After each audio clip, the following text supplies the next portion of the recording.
नमस्ते दोस्तों, स्वागत है आपका हमारे चैनल पर। आज हम आपके लिए लेकर आए हैं एक बेहद प्रेरणादायक कहानी जो जुड़ी है महात्मा बुद्ध से। इस कहानी में हम जानेंगे कि कैसे महात्मा बुद्ध ने अपने ज्ञान और करुणा से एक गांव को बदल दिया। यह कहानी केवल एक गांव की नहीं, बल्कि उस सकारात्मक बदलाव की है जो सत्य, करुणा और अहिंसा के मार्ग पर चलकर समाज में लाया जा सकता है। इस कहानी में आपको पता चलेगा कि कैसे बुद्ध ने लोगों को उनके पूर्वाग्रहों और गलत धारणाओं से मुक्त किया और उन्हें सच्चे अर्थों में जीवन का मार्ग दिखाया। तो चलिए शुरुआत करते हैं इस प्रेरणादायक यात्रा की, जो न केवल हमारे दिलों को छुएगी बल्कि हमें भी बेहतर इंसान बनने के लिए प्रेरित करेगी। वीडियो को अंत तक देखें और जानें कैसे महात्मा बुद्ध के उपदेशों ने एक गांव से शुरू होकर पूरे राज्य को बदल दिया। अगर आपको यह कहानी पसंद आए तो हमारे चैनल को सब्सक्राइब करें और इस वीडियो को लाइक और शेयर करना न भूलें। तो चलिए बिना किसी देरी के शुरू करते हैं आज की यह अद्भुत और प्रेरणादायक कहानी। चरित्रहीन कहानी महात्मा बुद्ध से संबंधित। एक बार महात्मा बुद्ध किसी गांव में गए। वहां एक स्त्री ने उनसे पूछा कि आप तो किसी राजकुमार की तरह दिखते हैं, आपने युवावस्था में गेरुआ वस्त्र क्यों धारण किया है? बुद्ध ने उत्तर दिया कि मैंने 3 प्रश्नों के हल ढूंढने के लिए संन्यास लिया है। बुद्ध ने कहा, हमारा शरीर युवा और आकर्षक है, लेकिन यह वृद्ध होगा, फिर बीमार होगा और अंत में यह मृत्यु को प्राप्त हो जाएगा। मुझे वृद्धावस्था, बीमारी और मृत्यु के कारण का ज्ञान प्राप्त करना है। बुद्ध की बात सुनकर स्त्री बहुत प्रभावित हो गई और उसने उन्हें भोजन के लिए आमंत्रित किया। जैसे ही ये बात गांव के लोगों को मालूम हुई तो सभी ने बुद्ध से कहा कि वे उस स्त्री के यहाँ न जाए, क्योंकि वह स्त्री चरित्रहीन है। बुद्ध ने गांव के सरपंच से पूछा कि क्या ये बात सही है। सरपंच ने भी गांव के लोगों की बात में सहमति जताई। तब बुद्ध ने सरपंच का एक हाथ पकड़कर कहा कि अब ताली बजाकर दिखाओ। इस पर सरपंच ने कहा कि यह असंभव है, एक हाथ से ताली नहीं बज सकती। बुद्ध ने कहा कि ठीक इसी प्रकार कोई स्त्री अकेले ही चरित्रहीन नहीं हो सकती है। यदि इस गांव के पुरुष चरित्रहीन नहीं होते तो वह स्त्री भी चरित्रहीन नहीं होती। गांव के सभी पुरुष बुद्ध की ये बात सुनकर शर्मिंदा हो गए। बुद्ध की बात सुनकर गांव के सभी लोग निरुत्तर हो गए। उन्होंने बुद्ध से माफी मांगी और स्वीकार किया कि उनकी सोच गलत थी। बुद्ध ने फिर से कहा, हम किसी के चरित्र को केवल उसकी कथित कमजोरियों के आधार पर नहीं आंक सकते। हर व्यक्ति की अपनी कहानी होती है और हमें उसकी समस्याओं के प्रति संवेदनशील होना चाहिए। हमें दूसरों के प्रति करुणा और सहानुभूति का व्यवहार करना चाहिए। गांव वालों ने बुद्ध की शिक्षाओं को दिल से स्वीकार किया और उस स्त्री से माफी मांगने का निर्णय लिया। बुद्ध ने कहा, सच्ची करुणा और समझ के साथ ही समाज में सुधार हो सकता है। गांव के लोग स्त्री के पास गए और उससे अपने व्यवहार के लिए माफी मांगी। उन्होंने उसे पुनः समाज में स्वीकार किया और सम्मानपूर्वक उसके साथ व्यवहार करने का वचन दिया। स्त्री की आंखों में आंसू आ गए और उसने सबको क्षमा कर दिया। बुद्ध की शिक्षाओं ने उस गांव में एक नया बदलाव ला दिया। लोग एक दूसरे के प्रति अधिक सहानुभूतिपूर्ण और समझदार हो गए। गांव में प्रेम और सद्भाव का माहौल बन गया। इस घटना के बाद बुद्ध अपने मार्ग पर आगे बढ़ गए, लेकिन उनके उपदेशों की गूंज उस गांव में सदियों तक बनी रही। लोगों ने उनके उपदेशों को जीवन का हिस्सा बना लिया और हमेशा सत्य, करुणा और अहिंसा के मार्ग पर चलने का प्रयास किया। महात्मा बुद्ध का वह प्रवास उस गांव के लिए एक अमूल्य शिक्षा बनकर रह गया, जिसने समाज की सोच और दृष्टिकोण को बदल दिया। महात्मा बुद्ध का गांव छोड़ने के बाद वहां के लोग नियमित रूप से एकत्र होकर उनके उपदेशों को स्मरण करने लगे। वे बुद्ध के सिखाए मार्ग पर चलने की कोशिश करते रहे और धीरे धीरे उनके जीवन में सकारात्मक परिवर्तन आने लगा। गांव के पुरुषों ने अपने व्यवहार को सुधारने का संकल्प लिया और स्त्रियों के प्रति आदर और सम्मान का भाव विकसित किया। स्त्रियों ने भी अपने आत्मविश्वास को पुनः प्राप्त किया और समाज में अपनी महत्वपूर्ण भूमिका निभाने लगी। सभी ने मिलकर एक ऐसे समाज का निर्माण किया जो सत्य, करुणा और अहिंसा पर आधारित था। गांव में एक मंदिर बनाया गया जहां बुद्ध की मूर्ति स्थापित की गई। लोग रोज वहां जाकर ध्यान और प्रार्थना करते और बुद्ध के उपदेशों को याद करते। वे एक दूसरे की मदद करने और जरूरतमंदों की सेवा करने में अपना समय और संसाधन लगाने लगे। समय के साथ इस गांव की ख्याति दूर दूर तक फैल गई। आसपास के गांवों के लोग भी यहां आकर इस बदलाव को देखने और समझने लगे। उन्होंने भी बुद्ध के उपदेशों को अपनाने का प्रयास किया। एक दिन बुद्ध का एक शिष्य उस गांव में वापस आया और उसने देखा कि गांव के लोग कितने खुशहाल और शांति से भरे हुए हैं। उसने बुद्ध को यह समाचार दिया। बुद्ध बहुत प्रसन्न हुए और बोले, सत्य, करुणा और अहिंसा का मार्ग हमेशा सही दिशा दिखाता है। यह कहानी इस बात का प्रमाण है कि यदि हम अपने विचारों और कर्मों को शुद्ध करें तो हम अपने समाज को एक बेहतर स्थान बना सकते हैं। इस प्रकार महात्मा बुद्ध की शिक्षाओं ने केवल उस गांव को ही नहीं बल्कि आसपास के पूरे क्षेत्र को भी एक नई दिशा दी। यह एक प्रेरणादायक उदाहरण बन गया कि कैसे एक व्यक्ति की शिक्षाएं संपूर्ण समाज को बदल सकती हैं और उसे सच्चे अर्थों में उन्नत बना सकती हैं। महात्मा बुद्ध की शिक्षाओं से प्रेरित होकर गांव के लोगों ने एक नई योजना बनाई। उन्होंने तय किया कि वे अन्य गांवों में भी जाकर बुद्ध के उपदेशों का प्रचार करेंगे। इसके लिए उन्होंने कुछ समूह बनाए जो आसपास के गांवों में जाकर लोगों को बुद्ध के सिद्धांतों और जीवन मूल्यों के बारे में बताएंगे। इन समूहों ने अन्य गांवों में जाकर सभाएं की और बुद्ध की शिक्षाओं का विस्तार किया। वे लोगों को समझाने लगे कि कैसे सत्य, करुणा और अहिंसा का पालन करने से उनके जीवन में सकारात्मक परिवर्तन आ सकता है। धीरे धीरे इन प्रयासों का असर दिखने लगा। जिन गांवों में ये समूह गए थे वहां भी लोग अपने जीवन में बदलाव लाने लगे। सामाजिक बुराइयों का अंत होने लगा और लोग अधिक सहनशील, दयालु और ईमानदार हो गए। बुद्ध की शिक्षाओं से प्रेरित होकर एक नया आंदोलन शुरू हुआ जिसे धम्म यात्रा कहा गया। यह यात्रा एक गांव से दूसरे गांव तक जाती और लोगों को सही मार्ग पर चलने के लिए प्रेरित करती। इस यात्रा में कई बौद्ध भिक्षु और सामान्य लोग भी शामिल होते जो बुद्ध के उपदेशों को अपने जीवन में उतार चुके थे। धम्म यात्रा के कारण समाज में कई सकारात्मक बदलाव आए। लोगों ने जाति और धर्म के भेदभाव को समाप्त करने का प्रयास किया। वे एक दूसरे के प्रति सहानुभूति और सम्मान का भाव विकसित करने लगे। गरीबी और अन्य सामाजिक समस्याओं का सामना करने के लिए लोग मिलकर काम करने लगे। एक दिन जब धम्म यात्रा एक बड़े नगर में पहुंची तो नगर के राजा ने इस आंदोलन को देखा और बहुत प्रभावित हुआ। उसने धम्म यात्रा का स्वागत किया और बुद्ध के उपदेशों को अपने राज्य में फैलाने का संकल्प लिया। राजा ने अपने राज्य में अनेक आश्रम और ध्यान केंद्र स्थापित किए जहां लोग आकर ध्यान और प्रार्थना कर सकते थे और बुद्ध की शिक्षाओं को सीख सकते थे। समय के साथ बुद्ध की शिक्षाओं का प्रभाव पूरे राज्य में फैल गया। लोग अधिक शांति और सद्भाव से रहने लगे। सामाजिक सुधार और प्रगति के नए आयाम खुले। बुद्ध की शिक्षाओं ने लोगों के दिलों में स्थायी परिवर्तन लाया और उन्हें एक सच्चे और सही मार्ग पर चलने के लिए प्रेरित किया। इस प्रकार महात्मा बुद्ध के उपदेशों ने न केवल उस छोटे से गांव को बल्कि पूरे राज्य को एक नई दिशा दी। यह सिद्ध हुआ कि सत्य, करुणा और अहिंसा के मार्ग पर चलकर हम न केवल अपने जीवन को बल्कि संपूर्ण समाज को भी सुधार सकते हैं। बुद्ध की शिक्षाएं युगों युगों तक लोगों को प्रेरित करती रहीं और उनके मार्गदर्शन में समाज में शांति और समृद्धि का वातावरण बना रहा। किस्सा गधे, बैल और उनके मालिक का। एक बड़ा व्यापारी था जिसके गांव में बहुत से घर और कारखाने थे जिनमें तरह तरह के पशु रहते थे। एक दिन वह अपने परिवार सहित कारखानों को देखने के लिए गांव गया। उसने अपनी पशुशाला भी देखी जहां एक गधा और एक बैल बंधे हुए थे। उसने देखा कि वे दोनों आपस में वार्तालाप कर रहे हैं। वह व्यापारी पशु पक्षियों की बोली समझता था। वह चुपचाप खड़ा होकर दोनों की बातें सुनने लगा। बैल ने गधे से कहा, तू बड़ा ही भाग्यशाली है, सदैव सुखपूर्वक रहता है। मालिक हमेशा तेरा ख्याल रखता है। तेरी रोज मलाई दिलाई होती है, खाने को दोनों समय जो और पीने के लिए साफ पानी मिलता है। इतने आदर सत्कार के बाद भी तुझसे केवल यह काम लिया जाता है कि कभी काम पड़ने पर मालिक तेरी पीठ पर बैठकर कुछ दूर चला जाता है। तुझे दाने घास की कभी कमी नहीं होती और तू जितना भाग्यवान है मैं उतना ही अभागा हूँ। मैं सवेरा होते ही पीठ पर हल लाद कर जाता हूँ। वहां दिन भर मुझे हल में जोत कर चलाते हैं। हलवाहा मुझ पर बराबर चाबुक चलाता रहता है।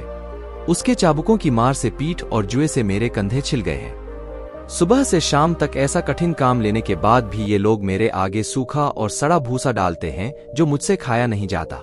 रात भर मैं भूखा प्यासा अपने गोबर और मूत्र में पड़ा रहता हूँ और तेरी सुख सुविधा पर ईर्ष्या किया करता हूँ।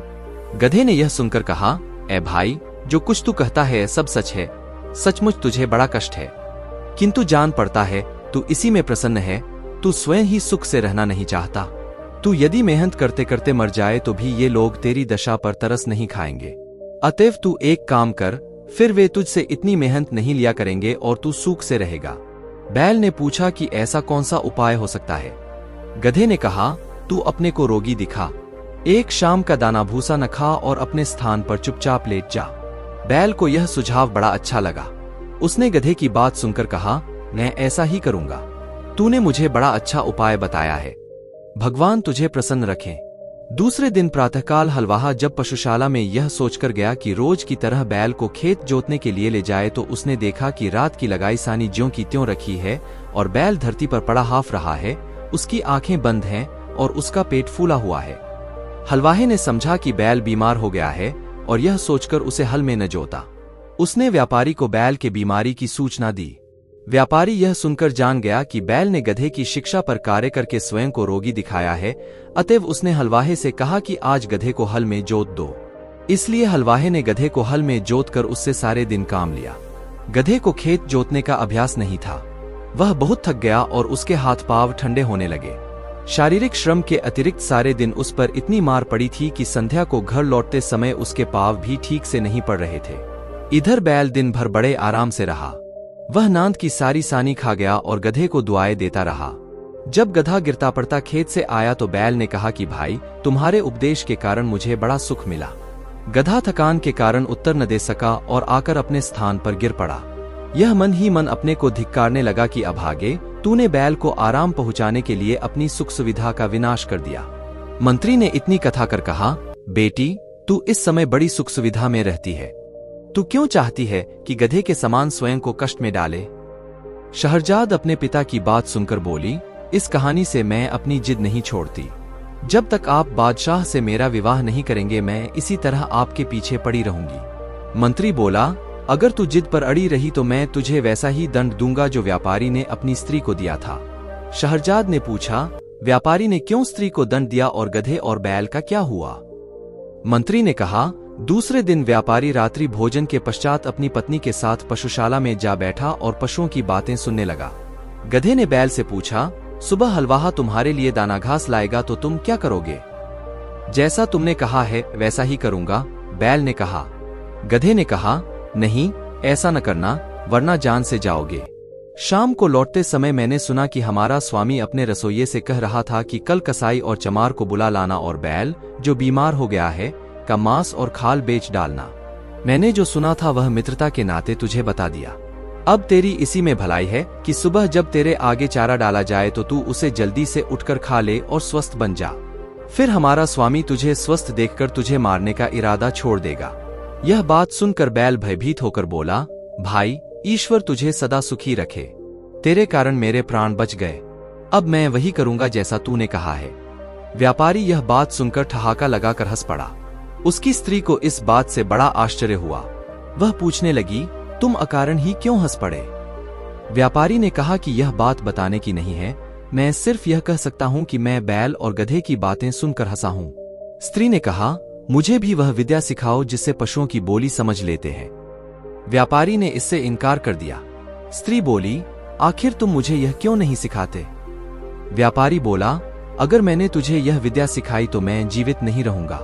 स्त्री ने कहा, तुम मुझे धोखा दे रहे हो। क्या वह आदमी जिसने तुझे यह सिखाया था, सिखाने के बाद मर गया? तुम कैसे मर जाओगे? तुम झूठ बोलते हो। कुछ भी हो, मैं तुमसे यह विद्या सीख कर ही रहूंगी। अगर तुम मुझे नहीं सिखाओगे तो मैं प्राण तज दूंगी। यह कहकर वह स्त्री घर में आ गई और अपनी कोठरी का दरवाजा बंद करके रात भर चिल्लाती और गाली गलौज करती रही। व्यापारी रात को तो सो गया, लेकिन दूसरे दिन भी वही हाल देखा तो स्त्री को समझाने लगा कि तू बेकार जिद करती है, यह विद्या तेरे सीखने योग्य नहीं है। स्त्री ने कहा कि जब तक तुम मुझे यह भेद नहीं बताओगे, मैं खाना पीना छोड़े रहूंगी और इसी प्रकार चिल्लाती रहूंगी। व्यापारी ने कहा कि अगर मैं तेरी मूर्खता की बात मान लूं तो मैं अपनी जान से हाथ धो बैठूंगा। स्त्री ने कहा, मेरी बला से तुम जियो या मरो, लेकिन मैं तुमसे यह सीख कर ही रहूंगी कि पशुओं की बोली कैसे समझी जाती है। व्यापारी ने जब देखा कि यह महामूर्ख अपना हट छोड़ ही नहीं रही है तो उसने अपने और ससुराल के रिश्तेदारों को बुलाया कि वे उस स्त्री को अनुचित हट छोड़ने के लिए समझाए। उन लोगों ने भी उस मूर्ख को हर प्रकार समझाया, लेकिन वह अपनी जिद से न हटी। उसे इस बात की बिल्कुल चिंता न थी कि उसका पति मर जाएगा। छोटे बच्चे माँ की यह दशा देखकर हाहाकार करने लगे। व्यापारी की समझ ही में नहीं आ रहा था कि वह स्त्री को कैसे समझाए कि इस विद्या को सीखने का हट ठीक नहीं है। वह अजीब दुविधा में था। अगर मैं बताता हूं तो मेरी जान जाती है और नहीं बताता तो स्त्री रो रो कर मर जाएगी। इसी उधेड़बुन में वह अपने घर के बाहर जा बैठा। उसने देखा कि उसका कुत्ता उसके मुर्गे को मुर्गियों से भोग करते देखकर गुर्राने लगा। उसने मुर्गे से कहा, तुझे लज्जा नहीं आती कि आज के जैसे दुखदाई दिन भी तू यह काम कर रहा है? मुर्गे ने कहा, आज ऐसी क्या बात हो गई है कि मैं आनंद न करूं? कुत्ता बोला, आज हमारा स्वामी अति चिंताकुल है। उसकी स्त्री की मति मारी गई है और वह उससे ऐसे भेद को पूछ रही है जिसे बताने से वह तुरंत ही मर जाएगा। नहीं बताएगा तो स्त्री रो रो कर मर जाएगी। इसी से सारे लोग दुखी हैं और तेरे अतिरिक्त कोई ऐसा नहीं है जो स्त्री संभोग की भी बात भी सोचे। मुर्गा बोला, हमारा स्वामी मूर्ख है जो एक स्त्री का पति है और वह भी उसके अधीन नहीं है। मेरी तो 50 मुर्गियां हैं और सब मेरे अधीन हैं। अगर हमारा स्वामी एक काम करे तो उसका दुख अभी दूर हो जाएगा। कुत्ते ने पूछा कि स्वामी क्या करे कि उसकी मूर्ख स्त्री की समझ वापस आ जाए? मुर्गे ने कहा, हमारे स्वामी को चाहिए कि एक मजबूत डंडा लेकर उस कोठरी में जाए जहां उसकी स्त्री चीख चिल्ला रही है। दरवाजा अंदर से बंद कर ले और स्त्री की जमकर पिटाई करे। कुछ देर में स्त्री अपना हट छोड़ देगी। मुर्गे की बात सुनकर व्यापारी ने उठकर एक मोटा डंडा लिया और उस कोठरी में गया जहां उसकी पत्नी चीख चिल्ला रही थी। दरवाजा अंदर से बंद करके व्यापारी ने स्त्री पर डंडे बरसाने शुरू कर दिए। कुछ देर चीख पुकार बढ़ाने पर भी जब स्त्री ने देखा कि डंडे पड़ते ही जा रहे हैं तो वह घबरा उठी। वह पति के पैरों पर गिरकर कहने लगी कि अब हाथ रोक ले, अब मैं कभी ऐसी जिद नहीं करूंगी। इस पर व्यापारी ने हाथ रोक लिया। यह कहानी सुनाकर मंत्री ने शहरजाद से कहा कि अगर तुमने अपना हठ न छोड़ा तो मैं तुम्हें ऐसा ही दंड दूंगा जैसा व्यापारी ने अपनी स्त्री को दिया था। शहरजाद ने कहा, आपकी बातें अपनी जगह ठीक हैं, किंतु मैं किसी भी प्रकार अपना मंतव्य बदलना नहीं चाहती। अपनी इच्छा का औचित्य सिद्ध करने के लिए मुझे भी कई ऐतिहासिक घटनाएं और कथाएं मालूम हैं, लेकिन उन्हें कहना बेकार है। यदि आप मेरी कामना पूरी न करेंगे तो मैं आपसे पूछे बगैर स्वयं ही बादशाह की सेवा में पहुंच जाऊंगी। अब मंत्री विवश हो गया। उसे शहरजाद की बात माननी पड़ी। वह बादशाह के पास पहुंचा और अत्यंत शोक संतप्त स्वर में निवेदन करने लगा, मेरी पुत्री आपके साथ विवाह सूत्र में बंधना चाहती है। बादशाह को इस बात पर बड़ा आश्चर्य हुआ। उसने कहा, तुम सब कुछ जानते हो फिर भी तुमने अपनी पुत्री के लिए ऐसा भयानक निर्णय क्यों लिया? मंत्री ने कहा, लड़की ने खुद ही मुझ पर इस बात के लिए जोर दिया है। उसकी खुशी इसी बात में है कि वह एक रात के लिए आपकी दुल्हन बने और सुबह मृत्यु के मुख में चली जाए। बादशाह का आश्चर्य इस बात से और बढ़ा। वह बोला, तुम इस धोखे में न रहना कि तुम्हारा ख्याल करके मैं अपनी प्रतिज्ञा छोड़ दूंगा। सवेरा होते ही मैं तुम्हारे ही हाथों तुम्हारी बेटी को सौंपूंगा कि उसका वध करवाओ। यह भी याद रखना कि यदि तुमने संतान प्रेम के कारण उसके वध में विलंब किया तो मैं उसके वध के साथ तेरे वध की भी आज्ञा दूंगा। मंत्री ने निवेदन किया, मैं आपका चरण सेवक हूँ। यह सही है कि वह मेरी बेटी है और उसकी मृत्यु से मुझे बहुत ही दुख होगा, लेकिन मैं आपकी आज्ञा का पालन करूंगा। बादशाह ने मंत्री की बात सुनकर कहा, यह बात है तो इस कार्य में विलंब क्यों किया जाए? तुम आज ही रात को अपनी बेटी को लाकर उसका विवाह मुझसे कर दो। मंत्री बादशाह से विदा लेकर अपने घर आया और शहरजाद को सारी बात बताई।